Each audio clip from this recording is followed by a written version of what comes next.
Welcome to this third unit in our study of philosophy.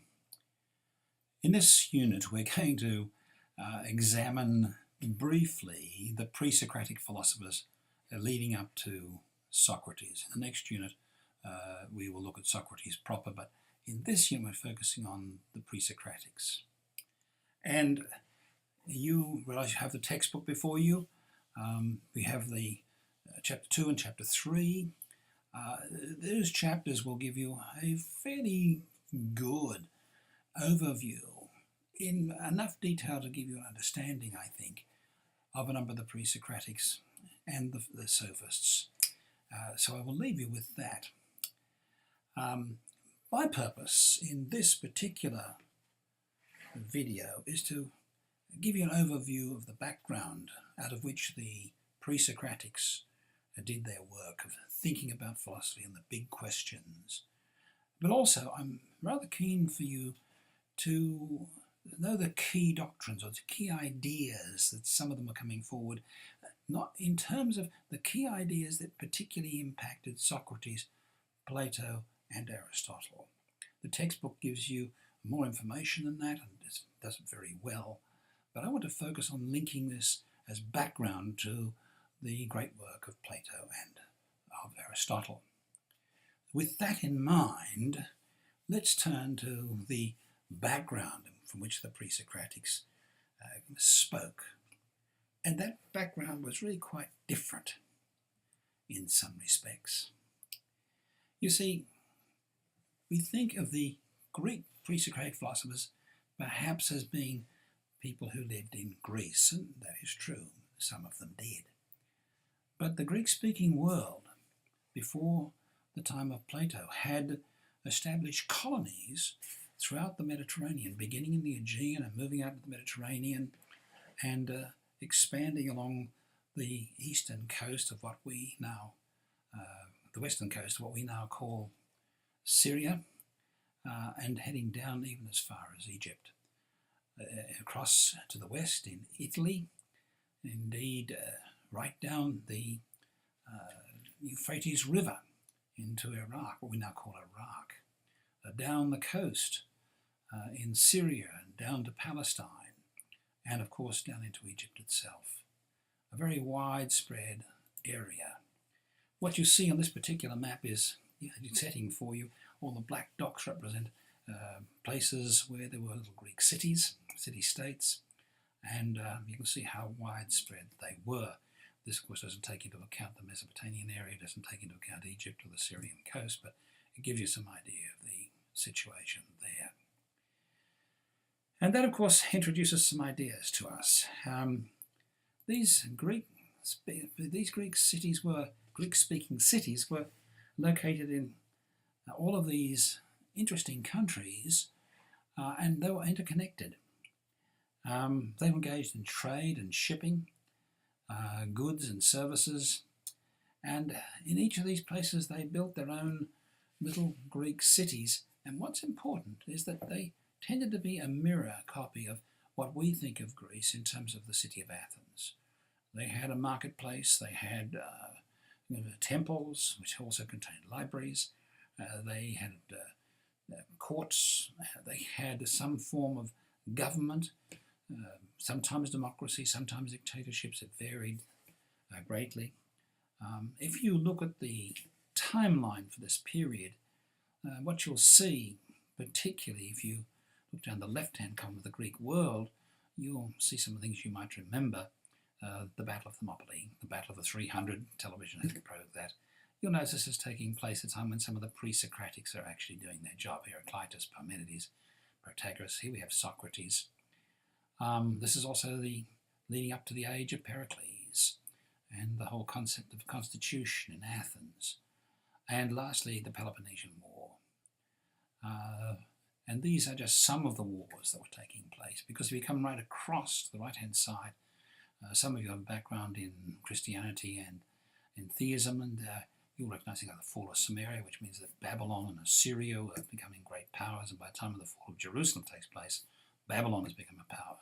And that's going to impact all these little cities, because particularly in what we call Asia Minor or Turkey, those cities were subject to being destroyed and their temples destroyed. And as a consequence of that, not only were these pre-Socratic philosophers living in a world where they could communicate and share ideas through the trade and commerce, but they could keep a record of what they said in the various libraries that were in the temples. But as the wars took place, many of these were burnt down, destroyed in various conflicts, particularly after this period of time. As we come down to the Roman era, many of these places were built and rebuilt, and much of the written documents associated with the pre-Socratics have been lost. Unlike the works of Plato and Aristotle, we have pretty good copies of those. But in the case of the pre-Socratics, we really have bits and pieces of parchment. And we know about the pre-Socratics primarily through the writings of men like Plato and Aristotle. So that we have a very significant challenge in really understanding everything the pre-Socratics said. It's worth noting that by the time we come to this pre-Socratic era, Athens had developed a rich culture. It was becoming a major city. We're coming toward the end of the Peloponnesian Wars, and while the photographs you can see on the screen are rubble, these were beautiful and built right at the time of this, at the end of this period. If you come down to this particular slide, I'll give you some picture again. There's a lot of beautiful architecture. If you look at the Parthenon itself, you'll see how just an extraordinary, imposing building it really was. Here is a slide. You'll better look at these slides for yourself. This is 5th century Athens. Gives you some ideas. This is more associated with the trial of Socrates, and we could come back to that. But clearly, what we see here is a fascinating culture, common language throughout the area, shared ideas, shared religion, and it was a time of economic prosperity for the Greeks. And not all of them, but for many of them. I'm not talking, of course, of the slaves and the lower class. I'm talking for those who were educated at the time to engage in education. So this is the background from which they come. Now, in this particular video, I've inserted some little quizzes. You're not going to be graded by them. They just help you sort of synthesize the things I've been talking about here and be clear with you. And that quiz is going to pop up now, and if you'd like to take one of those quizzes, there'll be one at the end as well. You might pause and take a moment to do that quiz.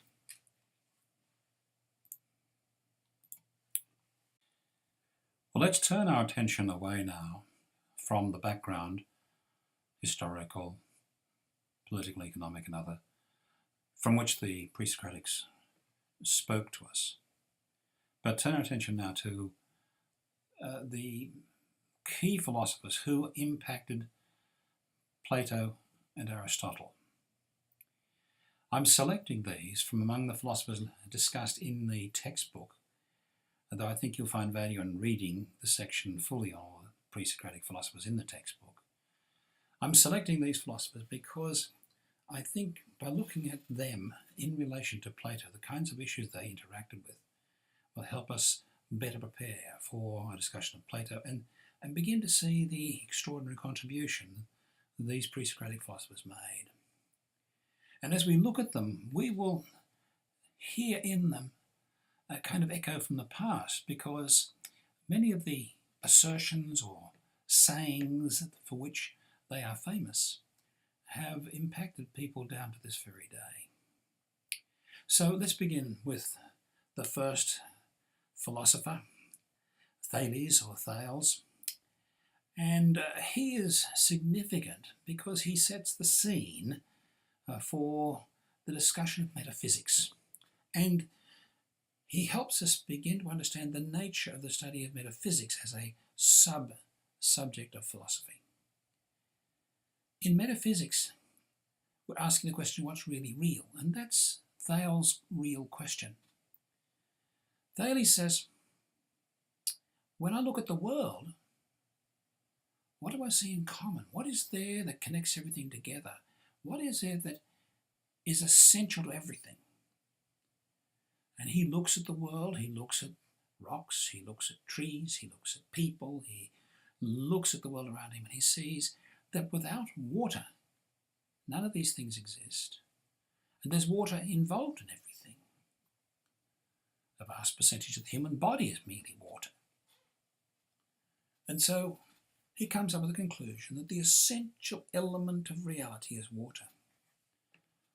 And now this is a very persuasive idea, because if you think about it, you can share in the idea that water connects everything.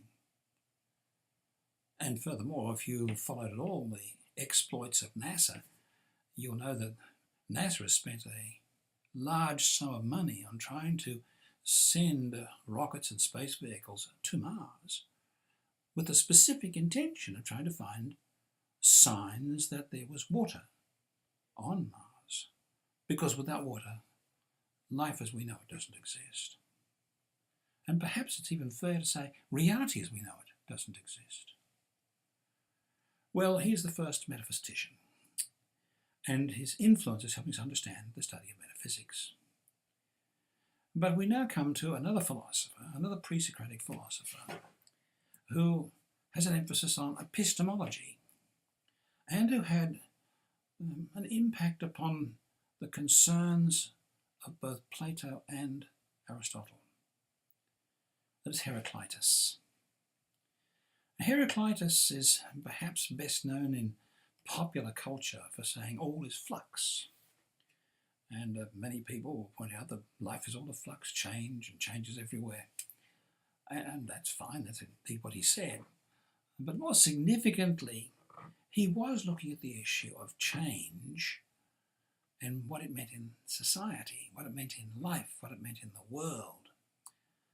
And he has a statement that you cannot step into the same river twice. This is just one of his mantras. It very much connects with all his flux. And here he's saying something that relates to reality and to epistemology. He's saying the world around you is constantly changing. And he's saying, is that the case? Then everything about truth is changing. Everything about knowledge is changing. And so he's making a statement both about metaphysics and epistemology. However, he's a little more complex than that. He realizes that if you have change, somehow you have to explain how it correlates. And in his mind, much of the change we see going on around us, so much of the change in views and perspectives and knowledge, we don't really comprehend. He makes comments such as, this is only known to the gods. But he does insist that as change is taking place, it takes place in relation to this mystical force, Logos. I have on the screen for you, for through all things, for though all things come into being in accordance with Logos, they seem like men without experience. He says there's a mystical force that we don't fully understand, but Logos is behind superintending everything.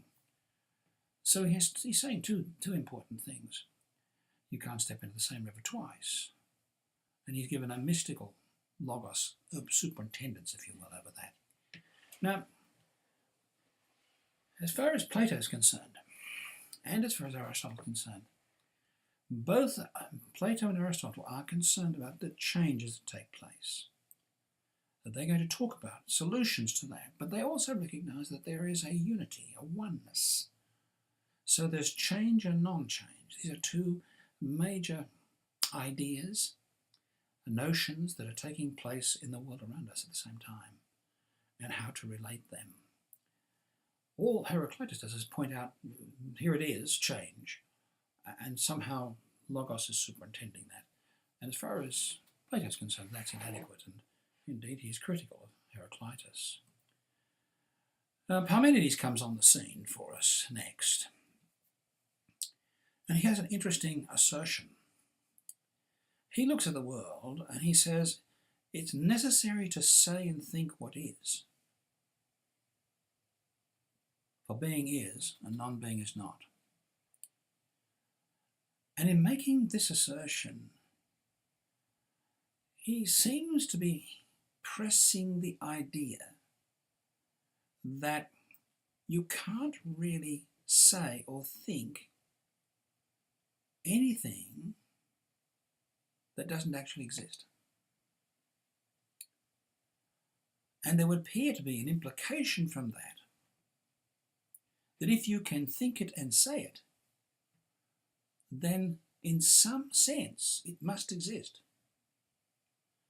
And this becomes a kind of foundational background to something that is known as classical idealism, in where the idea is put forth that the ideas we form in our mind correspond to the world outside, and the world outside corresponds to the ideas we have in our minds, and that there is a direct correlation between them. Somehow the structure and nature of our mind is a reflection of the structure and nature of the world. And so being is and non-being is not. This is going to affect Plato in particular.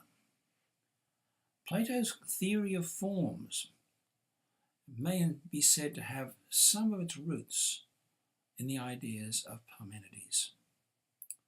Certainly, Parmenides is expressly considered by Plato.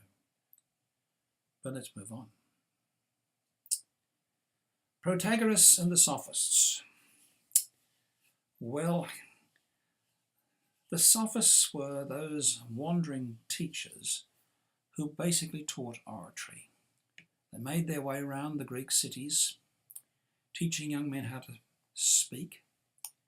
They are famous for making statements such as, "Today we can teach you to persuade the people that X is the truth, and tomorrow we'll be able to teach you that you'll be able to persuade the people in rhetorical arguments that what was true yesterday is no longer true today." And Protagoras, representing that view, put forth the idea that man is the measure of all things. That at the center of every person's universe is the person, the me. It's all about me. What I decide is true. What I decide is real. Some might argue it's a form of relativism. And while it may be nice, indeed sometimes good for discussion, to simply say your views are as good as mine, yet we do need to find some point where we meet. And the question arises, does the idea that man is the measure of all things preclude or limit the idea of objective truth? And most significantly, does it knock the foundation out of concepts like justice and fairness? Because those are concepts. And if they are to be overriding concepts in our value theory system that we value and out of which we build political structures, then there has to be a sense in which community has to have a common truth, which has to have some ability to say, well, the individual man is not the measure of all things. And that's a complex discussion. It's certainly one which was a deep concern to Plato and to Aristotle. They were very convinced that truth had to be real, it had to be the same in every age, that it had to be objective. It was not something purely inside the mind of an individual, not purely subjective, it was objective, existed. The ideas of these, the concept exist in a sense objectively outside the individual mind. These were very important issues. And so the views of Protagoras and some of the Sophists were a deep concern to both Plato and Aristotle. Lepicus comes on the scene now, and he is a very serious thinker. It's interesting to look at some of his reasons, the things he argued for, and some of the discussions about his reasoning. Very serious and somber. Nothing happens at random. but all things from reason and necessity. This is a very interesting idea, because he's arguing that because we live in a cosmos, an ordered system, that there is a non-randomness to this system, and for everything in the system. And it's necessary that that must happen for the ordered system to continue. And in one sense, that's a wonderful view, because it enables us to think about the world in an orderly manner and conduct things like science and draw implications out of what we see around us. And indeed, that's what the pre-Socratics and ancient philosophers did, and they produced things like mathematics and wonderful insights into early science. However, there's something a bit concerning here. If nothing happens by random and all things by reason and necessity, does that mean that there's a sense in which we are just simply part of a machine and everything is determined for us? And how do we fit within that human creativity and human ingenuity and human thought? Now, there's a sense in which the wonderful commitment to order and stability that's in Lepicus's thinking is clearly reflected in Plato's, especially in the Republic, where everything is so ordered and organized. And there's something attractive about thinking of the world in an orderly way. But yet, it does give one pause.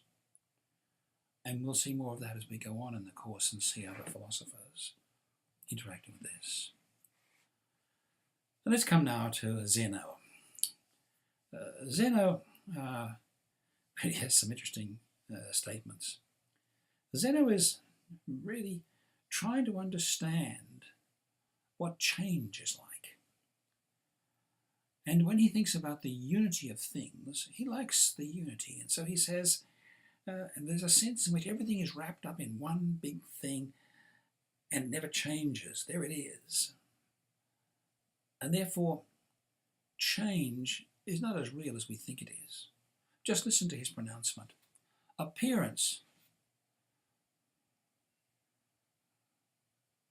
of change and motion is an illusion,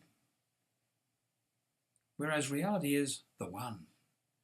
Now, by the way, in later Greek thinking, the concept of the one becomes a unifying factor, an important view, particularly in post-Aristotelian thinking. The one, everything that is part of the one. And then he adds, the one is continuous, it's material, it's motionless. Interesting idea.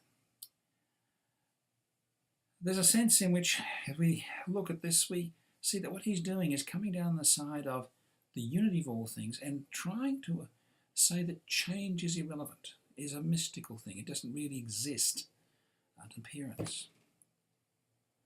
It's an illusion.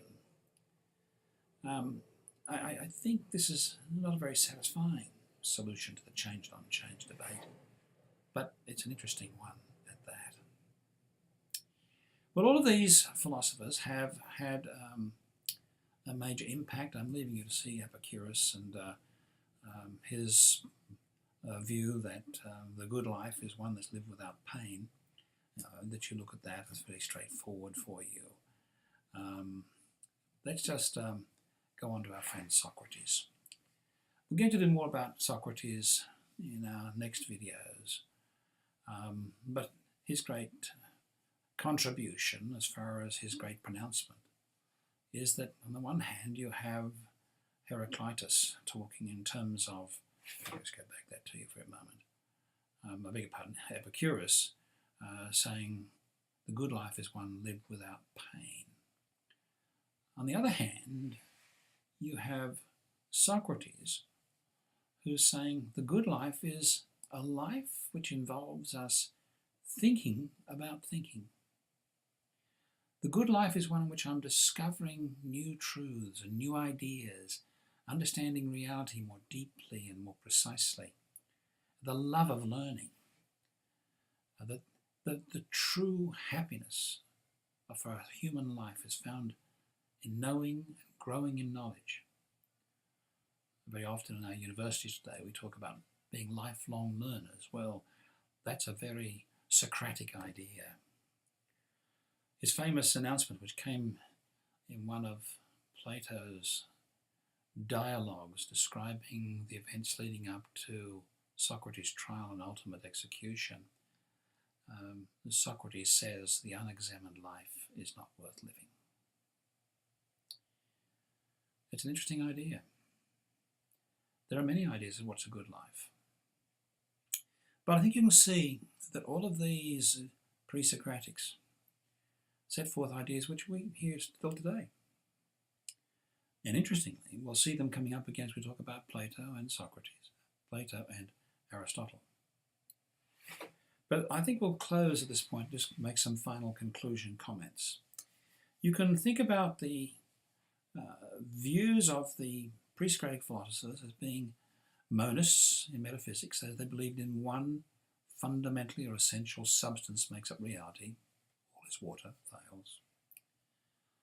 Or you can think of them as being dualists. It's probably easier for you to understand because we're accustomed to the concept of body and soul and heaven and earth. Well, Plato had forms and objects, and Socrates in that same tradition. And then, of course, there were the pluralists. Empedocles, for example, had earth and water, air and fire. They are pluralists, different approach. The two main divisions in metaphysics are monists and dualists, and of course that pattern is set with our pre-Socratic friends. Now, I've left a little list here for you of how those who are key in terms of impacting our friends Socrates, Plato and Aristotle. I'll let you to look at that. And you can see that from the PowerPoint notes. Again, let's have a summary of the big ideas and questions you need to take out of this. What's a good life? The purpose of human life? A number of these issues, we've gone through them here, and you'll be able to take note of them and then be able to ask them, and be able to answer in relation to each of these. And these are subjects that will come up in tests and in papers and discussions. And again, key things to take away from this class. I'll leave those, look at those. Hope they'll be helpful to you as you're knowing where we're going. That brings us to the final assignment. In a moment, the quiz will pop up, and I encourage you to take this little quiz. Again, you're not going to be graded, but it'll help to take you back over the pre-Socratics and perhaps give some clarity for you there. Well, we'll bring this video now to a close for this week, and we will see where we go in our next video, and I hope you have fun with the little quiz.